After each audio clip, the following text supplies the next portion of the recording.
This is Nick. This is Jack. It is Tuesday, T-Boy Tuesday, June 3rd. And today's pod is the best one yet. This is a T-Boy. The top 3 pop business news stories you need to know today. Yeah, it is. Let's get a slow clap over there. The stock market just had its best month of May since 1990. 1990? Sprinkle on some context, please, Jack. That's back when Beanie Babies were born. Yes. VCRs were hot. True. The Super Bowl was basically like a high school intra-squad scrimmage. I think we all played in the Super Bowl at that age. Bestie, stocks had fallen 20% from their all-time highs. Now they're down just 3.4% from their all-time highs. It has been a wild 2025. But Jack, 3 stories for today's T-Boy. What do we got on the show? For our first story, Costco just set a record for most weekly sales of any single product in company history. Gasoline. So we're looking at Costco's wild gas business, which might be their secret to loyalty. For our second story, Ukraine just staged a Pearl Harbor-esque attack on Russia, but not a single person was killed. Operation Spiderweb. It is the future of warfare, and it's driven by self-thinking drones. And our third and final story is Steve Madden. Yeah. The shoe brand just saw its stock jump 20% last month. Because Steve Madden spoke to the girls on one podcast. But Yetis, before we hit that wonderful mix of stories. Whoa, what a mix of stories. No one else is doing that mix of stories, Jack. Happy T-Boy Tuesday. Yesterday, we asked you some T-Boy trivia. Which of the following fashion icons is not actually a real person? Is it A, Ralph Lauren, B, Liz Claiborne, C, Kenneth Cole, or D, Tommy Bahama? Well, Jack, Ralph, Liz, and Kenneth are all still kicking. They're not just real, they are all still alive right now. But Tommy Bahama? Yeah, he's a fake dude. That's right, Tommy Bahama does not exist. Tommy Bahama is not real, never was, not an actual true person. So how did Tommy Bahama become a $2 billion beachwear brand? Well, Jack, was it the shirts or the sandals, the pants or the polos? It was actually the beach chairs. That's right, Tommy Bahama is a fake dude, but he's got a real monopoly on those beach chairs. Get this, Tommy Bahama controls 75% of the premium beach chair market in the US. Besties, if your butt is sitting on a beach chair this summer worth more than $30, there's a 3 out of 4 chance it's got a built-in Tommy Bahama cooler. And the story of Tommy Bahama is incredibly endearing. It is lovely. What is it again, Jack? 2 buddies wished that their whole lives could be vacation. I mean, don't we all? So they invented someone for whom that is true, an imaginary friend named Tommy Bahama. So we did an entire episode about the Tommy Bahama Beach Chair on our weekly show, The Best Idea Yet. And we dropped the link in this episode description because the Tommy Bahama Beach Chair is just simply the best idea yet. But in the meantime, this episode's a T-Boy. Let's hit our 3 stories. Let's hit him, Jack. 15 years before this song, 2 boys from the Northeast met in a dorm. They had an idea that caused a cultural storm. It's the best one yet, but the best is the norm. Jack, Nick, that's it. I don't even think they need to practice. 50%, that's a fat tip. T-Boy City on your list. If you know, you know, cause we ready to go. We can't wait no more, so just start the show. Start the show. For our first story, Costco just announced earnings, but the brightest part of the company is actually its darkest product. Because Costco has quietly become America's favorite gas station. 1 second here, Jack. I happened to get the receipt from your latest Costco run. Are you ready for this? Yeah. All right, a $1.50 hot dog and soda combo, the chicken bake, the double stuffed chocolate chip cookies, and it looks like 3 rotisserie chickens. Seriously, man? What is a chicken bake? If you have to ask, you can't digest it. Well, forget the food court, Yetis, because Costco's most popular product is actually gasoline. Yeah, the one thing I didn't buy because I pulled up in an EV. Jack, could you please could you please pour on some more context for us? ExxonMobil is #1 in America with, get this, 12,000 gas stations. Yeah, there's a Mobil 0.4 miles away from every interstate exit in the United States. Every single one. But the trend among big box stores is to start selling good old-fashioned petrol. That's right. Dollar General, they got 40 gas stations. Walmart has 400 gas stations. Kroger has 1,000 gas stations next to their Kroger grocery stores. But they all stole the playbook from Costco. Yes, they did. Which has 719 beloved gas stations. Although we should point out, Jack, Costco is the only gas station with a bouncer. That's true. It's members only. Show your physical card before you touch that fuel. 1 sec. I'm Jack's +1. I'm cool. Trust me, I'm on the list. Dude, I'm on the list. Do you want to be my +1? I'm allowed to give a +1. I would love to be. Dude, if you're my +1, we can expense it to the company. Okay. it's a write-off. But Yetis, this is what Jack and I found fascinating. We actually have a term for this business model, and we call it the gas guzzle side hustle. And it turns out Costco was the pioneer. That's right. Costco opened their first gas station back in 1995, and they've consistently added 24 new stations every year since then. For the last 30 years, Costco has added 2 gas stations per month. They are as consistent as a clock with that pace. And Jack, what is the wild stat we just discovered in Costco's earnings report? Today, 12% of their sales are Kirkland regular unleaded gasoline. That's right. The biggest product by far sold at Costco is their gasoline. $30 billion a year of gasoline sales. Okay, let's sprinkle on even more context because that is a wild number, $30 billion. It's bigger than all of MasterCard, all of Southwest Airlines, and all of Adidas. Sit down, stand up, and keep on pumping, baby. The latest news is that they're expanding the open hours of their 719 gas stations by an hour a day. Now, even though ExxonMobil has 16 times more gas stations than Costco does, we bet Costco is right up there in actual gas sales, right, man? Because people trust that Costco is offering the best possible price. They don't feel that way about their local ExxonMobil station. Something in some way, I feel like I'm paying high price. I'm looking over at the Sunoco and the Texaco and finding whoever's offering the cheapest. The result? Costco's 70 million SUV driving members only fuel up at their weekly Costco trip. Now, all the attention in this economy is on electric car this, autonomous vehicle that. But Costco is just doubling down on gas. That's right. The way things are going, too, Petro kind of looks pretty permanent, doesn't it? Unfortunately, it does. One sec. Honey, just grab a liter of gas. It's next to the tube socks in aisle 6. So, Jack, what's the takeaway for our buddies over at Costco? Gas is like diapers, but for adults. We'll explain. Yetis, a few years ago, Jack and I did a story on this show about Target. The chain realized that the number one purchase by new parents, what is it, Jack? Diapers. If they came in for diapers, they'd also leave with a bunch of other stuff too. So instead of pitching parents on a variety of baby products, Target just advertised their diapers. And in this economy, we think a similar strategy will work for Costco when it comes to gasoline. Yeah, like diapers are the most core need of a new parent. Well, gas is the most core need of an adult. And in a world where everyone's pushing loyalty programs like Walmart Plus, Starbucks Club, Amazon Prime, gas, low-priced gas, is Costco's differentiator. And if Costco draws you in for gas, you're doing your whole Costco grocery run on that trip, plus a hoagie, plus a $5 rotisserie chicken, plus a second $5 rotisserie chicken for Jack. That's why Costco gasoline is like diapers. They draw you in with the regular unleaded. For our second story, Russia just suffered what's being described as their Pearl Harbor, except nobody was killed. Ukraine's Operation Spiderweb is an attack that tells us so much about the future.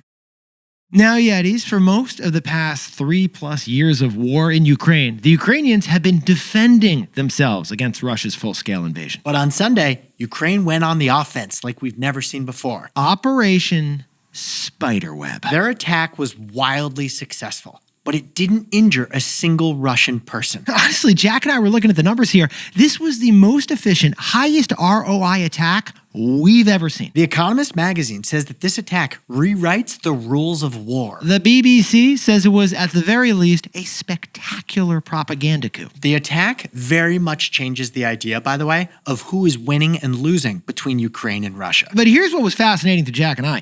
It also changes the leading industries in the United States right now. Operation Spiderweb. Okay, this thing took a year and a half to plan. And the details sound like the plot from a Tom Cruise movie. Yeah, like crossed with a Fast and the Furious movie. Because here's what Ukraine did. This is wild. They smuggled drones across the border into Russia. We don't know how exactly. No, we don't. Maybe Ukraine had agents on the ground in Russia. But those drones were actually inside specially built trucks that had roofs that could just pop open at a moment's notice. The trucks were driven to 4 different Russian military bases, and one of those bases was 3,000 miles away from another one of those bases. And what's important about these Russian bases, Jack? They're where 120 strategic bombers were parked. Bombers that were capable of long-range missile attacks on Ukraine. And then here's what happened on June 1st. all at once in perfect synchrony, Ukraine pushed go on an attack that destroyed 40 of those Russian bomber planes. In 5 minutes, 1/3 of Russia's most strategic military aircraft had been destroyed. By the way, the drones we're talking about here are like simple quadcopter drones, like basically GoPros, right, Jack? They were basically GoPros that popped out of these trucks, flew over the airplanes, and dropped heavy payloads that could destroy them. And because those drones were guided by AI and LiDAR, they knew their target and were able to avoid human collateral damage along the way. AI and LiDAR, the same technology as your self-driving Waymo robotaxi, guided these drones to the targets in Russia. So, Jack, let's look at the numbers again. The estimated value of the Russian planes destroyed in this attack? $7 billion. But the estimated cost of each of those drones that did the attacking? Just $300. And again, pause the pod. The AI targeting was so good, it destroyed just the 40 intended military targets. No people were killed or injured. These autonomous drones found the targets, and they even recorded it all on video, which the Ukraine government posted publicly yesterday. So not only was it a military win, it was a publicity win for the Ukrainian government. This attack may change the assumptions in America that Ukraine has already lost the war. Turns out Ukraine does have some cards after all. They're already calling Vladimir Zelensky the king of the drones. Innovation is the mother of necessity, and with diminishing resources, Ukraine innovated warfare. So Jack, what's the takeaway for our buddies in defense? With the rules of war rewritten, industries of war are changing too. Yetis, for centuries, the biggest indicator of military strength was the number of soldiers. Then it became about materials. How many tanks, ships, or aircraft do you have? And eventually it became about nukes. It was the number of all those things. But Ukraine's attack on Russia shows that today, the top military metric is technology. The top number is your compute. Specifically, artificial intelligence. Right. Because remember, with one push of a button in Ukraine launched 117 drones that steered themselves to hit Russian bombers with perfect accuracy. We're talking non-human weapons, low cost, that were basically both the front lines and the generals in this attack. And guess who is the leader of equipping the U.S. military with artificial intelligence? Well, Jack, that would be Palantir. At the start of 2023, stock in Palantir was $6 per share. You want to know where it is today? $131 per share. In fact, last week, Meta also announced that they're pivoting the metaverse to military. They're going to be building headsets for American soldiers. Big tech and artificial intelligence is the next grad at West Point. Hey Yetis, if you're a bestie, take a sec and hit that subscribe button. And like this video while you're at it. If you leave a comment, by the way, we'll read it. For our third and final story, Steve Madden, the high-heeled shoe entrepreneur, just saw his company stock jump 25% because of a podcast interview. This story shows the difference between podcasts and TV. But in order to explain podcasts and TV, Jack, let's talk about a movie, The Wolf of Wall Street. The Wolf of Wall Street is the tale of Leonardo DiCaprio. I mean, Jordan Belfort, who defrauded investors out of $100 million with like a pump and dump, the worst of Wall Street. Oh, well, one particular crime of The Wolf of Wall Street was manipulating the stock of a shoe brand that went public back in 1993. You saw it in the movie. That shoe brand was Steve Madden. Jonah Hill's character was actually the childhood friend of Steve's. And in real life, Steve Madden, the man, went to prison for 3 years because of the IPO fraud we saw in the movie The Wolf of Wall Street. Well, 30 years later, Steve Madden is still a publicly traded shoe company with maybe the best ticker symbol we've ever seen, Jack. SHOO, which obviously spells shoe. And as a consumer, you probably know Steve Madden as the shoe that has launched 1,000 mall dates. It's basically the Zara of feet. They offer stuff that's on trend but affordable. Well, today, Steve Madden is no longer the CEO of Steve Madden. Yeah, the law forbids him from ever being a CEO again. Because he's a convicted felon. But he is the chief creative officer at the company who he's named after. And Steve Madden the man, Steve Madden the brand, and Steve Madden the stock all just had their biggest week since the ballet flat. Here's the news. Steve Madden the man was a guest on the fashion podcast, The Cutting Room Floor. And like many podcast interviews do, it was the short clips of this podcast that went viral on social media to a degree Steve never imagined. Clips of this interview got 25 million views on TikTok.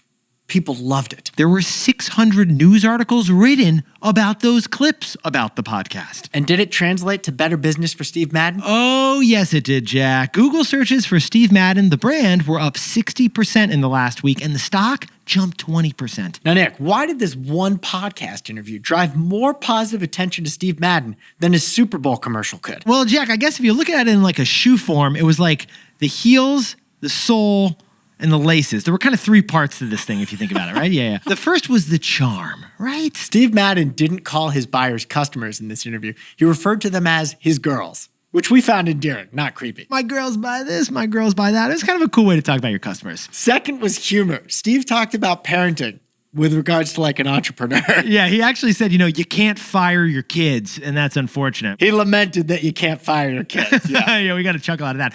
But the third key that laced up this wild story about Steve Madden was the authenticity. She asked him about his white-collar crime, and he admitted to it. He said, I was too greedy. In fact, Steve Madden went so far as to admit that his entire business model is based on dupes. He's not hiding the fact that he copies pricier shoe brands and simply lowers the price. In fact, Jack, Steve Madden went so far as to defend that dupe practice of his. He asked on the podcast, are the Beatles cheats because they're influenced by Elvis and Motown? In fact, on the same day as that podcast dropped, Steve Madden sued Adidas for not letting him use their stripes on his shoes. I mean, copy their stripes on his shoes. People loved everything about Steve Madden. You kind of wanted to hug him by the end of it. Now, the reason people like this convicted white-collar criminal shoe executive is that he was authentic. Which actually sounds kind of familiar. And reminds us of a takeaway. So, Jack, what's the takeaway for our buddy Steve over at Steve Madden? Showing your personality is both the risk and the reward of a podcast interview.